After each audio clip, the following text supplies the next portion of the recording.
ইরানের Shahed drone Israel এবং ইরানের যুদ্ধে যথেষ্ট একটা পরিবর্তন নিয়ে এসেছে। এই শাহেদ ড্রোনের ওজন হচ্ছে 200 কেজি, যার দৈর্ঘ্য হচ্ছে 11 ফিট এবং উইং স্প্যানের দৈর্ঘ্য হচ্ছে 8.2 ফিট, যা 50 কেজি এই এক্সপ্লোসিভ ধারণ করতে পারে। এটা ঘন্টায় 185 কিলোমিটার পর্যন্ত যেতে পারে।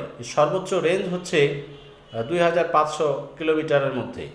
এটার উৎপাদনের সক্ষমতা দেখিয়েছে শাহেদ অ্যাভিয়েশন ইন্ডাস্ট্রিজ। এবং বর্তমান মধ্যপ্রাচ্যে যে যুদ্ধের গতিধারা পরিবর্তন করেছে এই শাহেদ ড্রোন, যাকে আমরা হেসা শাহেদ ড্রোন 136 নামেও আমরা চিনি।